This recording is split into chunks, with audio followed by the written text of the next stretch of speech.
do you get a 240-metre, 100,000-tonne oil tanker like this safely into port?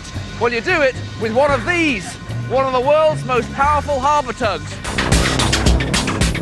While giant ships like tankers may be the glory boys of today's industrious high seas, it's the smaller working boats packed with raw power that do the pulling, patrolling, surveying and rescuing that make it all possible.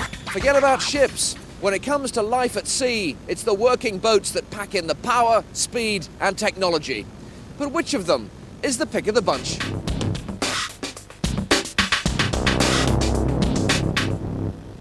Man has always been busy on the high seas, be it fishing, fighting, trading, travelling or simply having fun. But none of this would be possible without a range of vessels ensuring safe... Hang on. I think someone's in trouble. Look, listen. Help! Mayday, mayday, mayday. I have lost a man overboard and I need assistance. Lifeboats. Characterized by brute strength and a refusal to sink in the angriest of seas, lifeboats like this save 8,000 people a year in British waters alone. But it wasn't always like this. When the lifeboat service began in 1824, all they had was a 36-foot rowing boat. Not only did the lifeboat men have to face horrific seas, they had to power their boat through the massive waves themselves. Even with 12 strong men behind the oars, it would have been incredibly difficult and time-consuming to battle through rough seas just to get a mile out. Little wonder that, until the introduction of powered lifeboats in the 1890s, hundreds of people lost their lives in British waters every year. But with the help of steam, then petrol and diesel engines, lifeboats changed completely. Now they could get far out to sea, fast.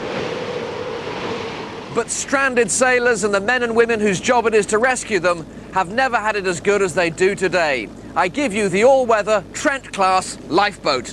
Take it away, guys. The Trent class just powers into the action. No seas or weather will stop her from venturing out to save your life. With a top speed of 25 knots and a range of 250 miles, she can rescue an incredible 100 people at a time.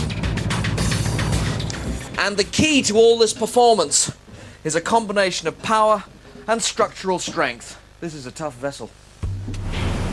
Tackling terrible sea conditions is all about squeezing as much power as you can into as light and as small a boat as possible. And the Trent-class lifeboat certainly squeezes in that power. Two V10 840 horsepower turbo diesel engines powering two propellers, to be precise, one each. Now, the designers really had their work cut out, because to fit these two engines in, one of them had to be mounted facing astern and the other had to be mounted facing ahead.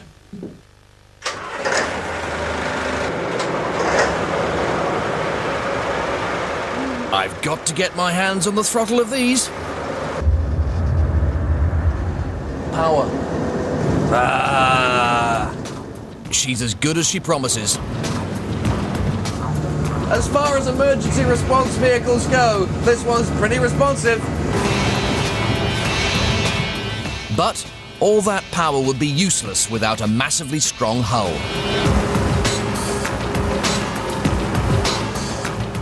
At speed, a lifeboat hits waves every few seconds, subjecting her hull to the same force as a double-decker bus falling off a two-story building.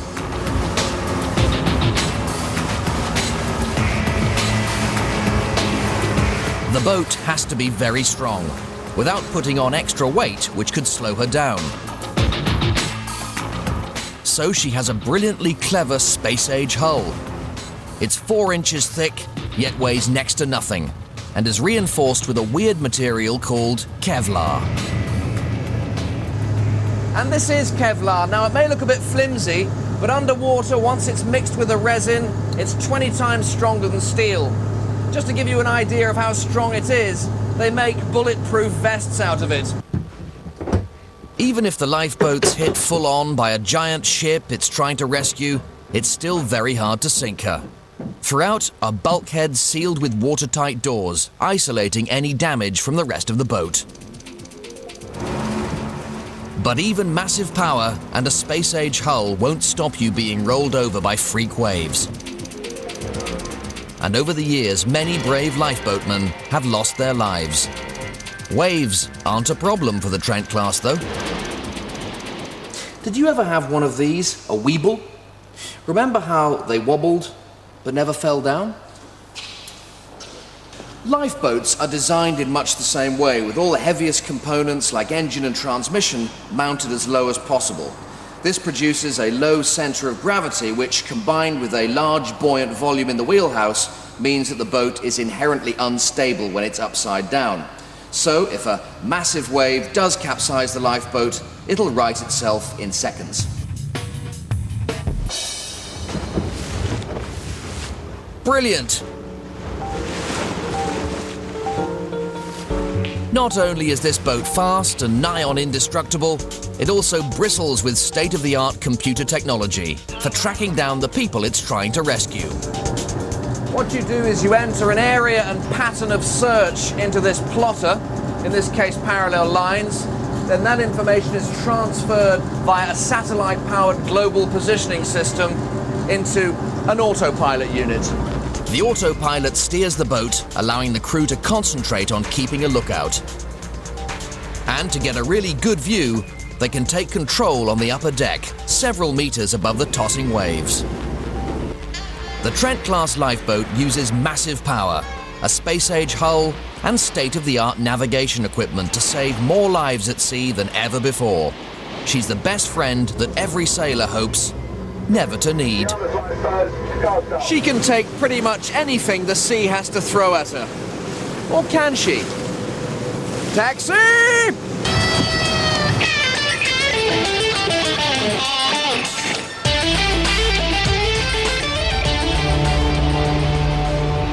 Some of the things lurking amongst the waves can even defeat a lifeboat. We're talking about the sneakiest and most dangerous of them all. Mines. Aha! Meet PAP. She's an RC-MDV, a remote control mine disposal vehicle. And that over there is her mum, a Royal Navy Sandown-class mine countermeasure vessel. The armed forces love their snappy abbreviations. Meter for meter, the Sandown class is one of the most expensive warships ever built. She's all about precision and high technology, designed to detect and destroy a deadly array of mines, some newly laid, some lingering in the sea since World War II. So, how do mines work? Well, mines are either bottom-mounted, sitting silently on the bottom like this, or they float while tethered to the seabed. Now, mines can be triggered in a number of ways. The old type are contact triggered, meaning the target vessel physically has to touch them.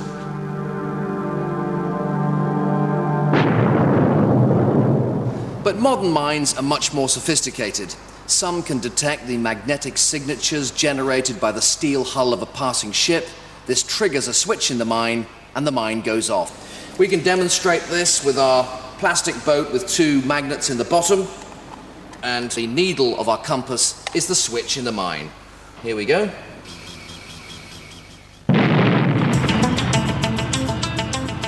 And that's why this Mine Hunter is one of the largest warships ever built out of glass-reinforced plastic. Not only does this give her a reduced magnetic signature to prevent her triggering mines, it also makes her tough enough to withstand the shock from explosions. Some modern mines can be triggered off by the sound of a passing ship. An underwater microphone known as a hydrophone picks up the waves emanating from the hull of the passing vessel. The microphones can even recognize the sounds from specific target vessels and only detonate when these go past.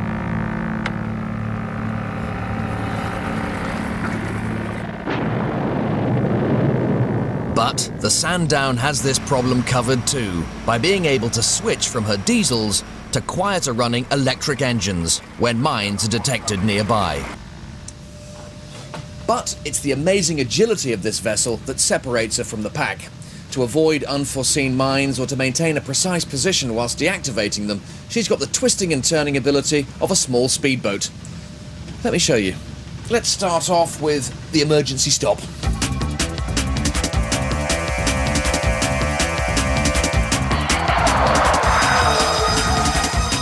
She can do a 180-degree turn.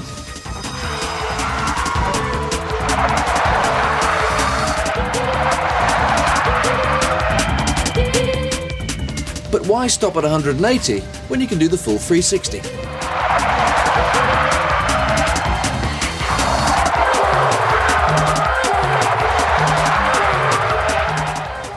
Incredible. 52 metres long, 580 tonnes, and you can chuck her about like a small sports car. Brilliant. So, how does the Sandown manage to pull all that off? Well, the answer lies in her sophisticated propulsion units. At the rear of the Sandown are two Voith Schneider propulsion units, similar to the one we're looking at now.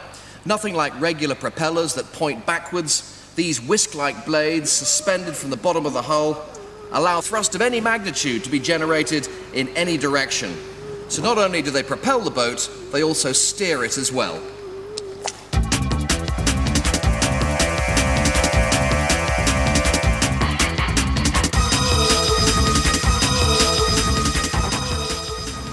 Well, now we've seen how the Sandown class protects herself from the threat posed by mines. How does she remove that threat for the rest of the seafaring world that don't have these sophisticated defences? The traditional way of neutralising mines is to cut the tether and then quite literally sweep them away to a controlled environment to be destroyed.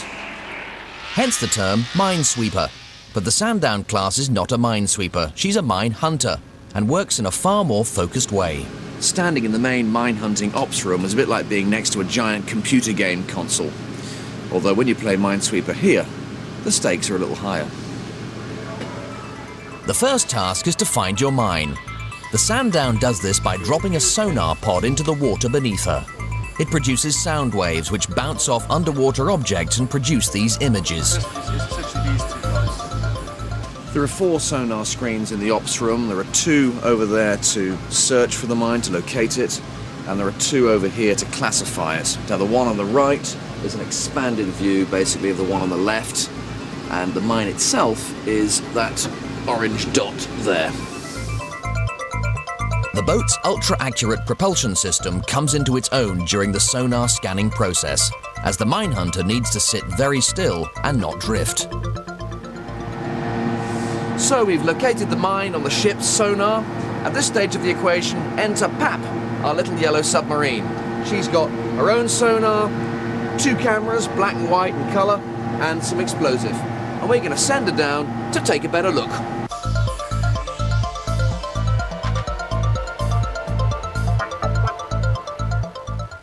Well, she's in position. Off you go, Pappy. There are no Liverpudlian rock stars steering this electrically powered yellow submarine. She's controlled from the ops room on board the mine hunter. So Pap is in the water and I'm controlling her with this little joystick here. We do actually have a view of the mine. You can see it quite clearly. I'm going along the length of it now with Pap. A bit to the right, there we go, and there is a real mine. Exciting. Fabulous. When you find a mine like this, you suddenly realise what horrible weapons they are, lurking down in the darkest depths. So, let's get rid of it. Fire the FTU. Yes, sir.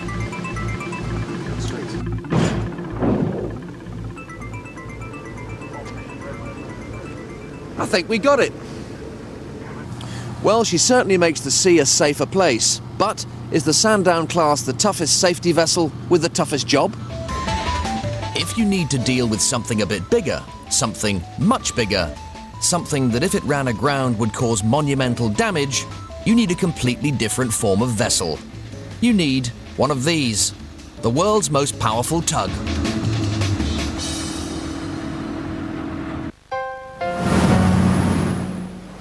Some boats have massive power.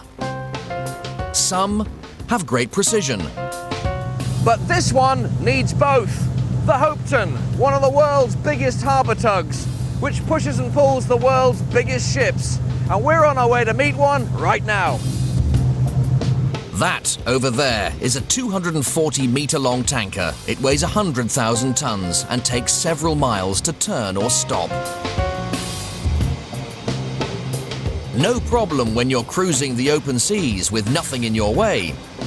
But moving her into the close confines of a port is a completely different ballgame. And that's where the tug comes in. This tiny 43-metre boat doing for the giant tanker what it can't do for itself. Park. And how? By using her phenomenal power and agility. So just to see the amazing agility of the Hopeton here, we've got both rudder propellers pointed in that direction, and I'm going to put the power on and we're going to spin round. Watch this.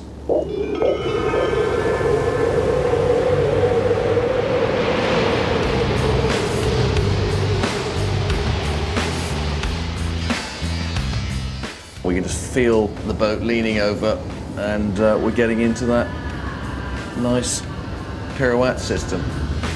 I'm now 60 on both engines.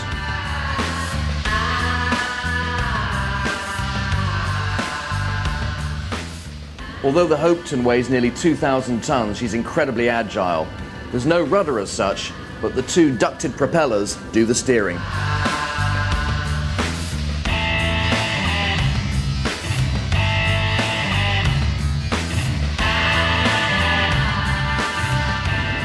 Incredible. I've got control of a 2,000-ton tug in the Firth of Forth, spinning merrily from now until eternity.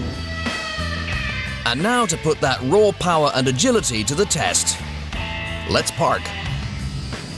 We've come 8 miles out into the Firth of Forth to meet this tanker, and the whole process of docking her starts now. The first thing we've got to do is attach ourselves to the tanker using this incredible rope. Look at it.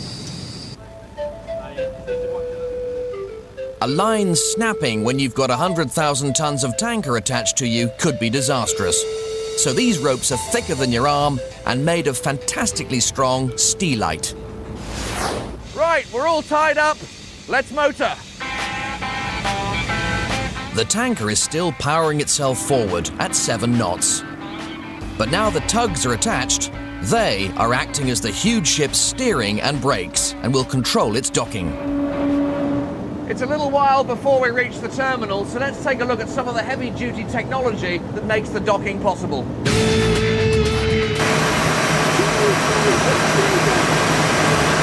What I'm trying to say is, wow. Two 236-litre Rolls-Royce turbo diesels developing 10,000 horsepower. That's the same as 100 Land Rovers and gives massive, massive pulling power.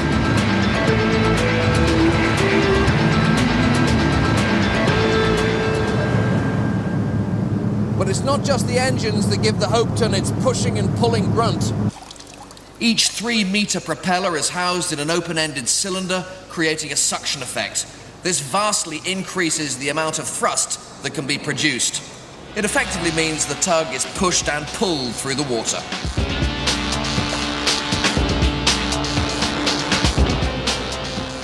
It's all that thrust, coupled with a cleverly shaped hull that lets the tug literally grip the water, that makes the tug's pulling power so enormous. But just how enormous? Well, a tug's pulling power is measured in terms of the wonderfully named bollard pull.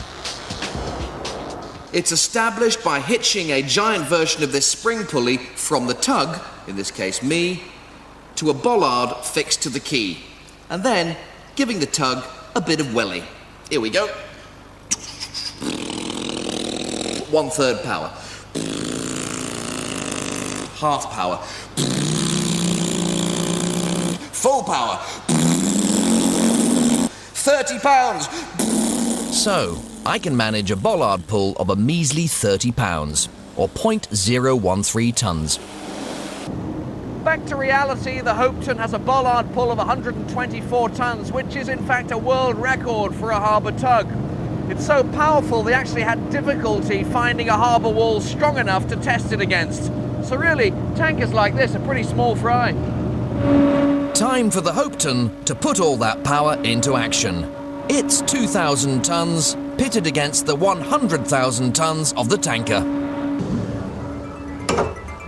Now all those amazing pulling power measurements are shown up here on the screen in the bridge where we're about to start the docking process.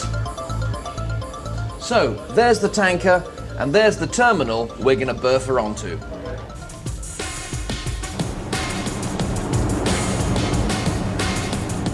The two tugs are now spinning the tank around. It's a 6-minute process.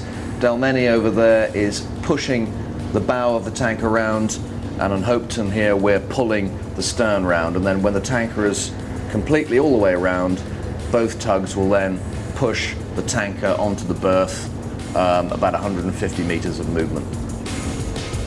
You've heard of extreme ironing? Well, this is extreme parking. The two massive V16 diesel engines producing nearly 10,000 horsepower are manipulated by these two simple joysticks here. Quite incredible. Halfway round, Okay, look, how many of us on if you could push 25%, please?